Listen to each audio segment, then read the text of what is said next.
Chief justice supreme court से chief election commissioner की मुलाकात के बाद आम इंतखाबात केस आज ही हंगामी बुनियादों पर समाअत के लिए मुकर्रर किए जाने का इम्कान है। अस्सलामुअलैकुम नाजरीन, मैं हूँ शहाब खान और आप देख रहे हैं MP न्यूज। आम इंतखाबात केस आज ही हंगामी बुनियादों पर समाअत के लिए मुकर्रर किए जाने का इम्कान। चीफ जस्टिस सुप्रीम कोर्ट से चीफ इलेक्शन कमिश्नर की मुलाकात के बाद आम इंतखाबात केस आज ही हंगामी बुनियादों पर समाअत के लिए मुकर्रर किए जाने का इम्कान है। मीडिया रिपोर्ट्स के मुताबिक इलेक्शन कमिश्नर सिकंदर सुल्तान राजा ने चीफ जस्टिस पाकिस्तान काजी फाइज ईसा से मुलाकात की।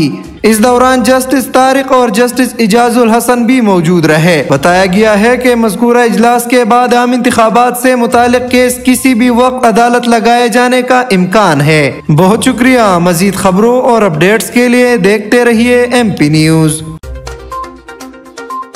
MP न्यूज सवाल समेत मुल्की और गैर मुल्की खबरें आप तक पहुंचाए सबसे पहले।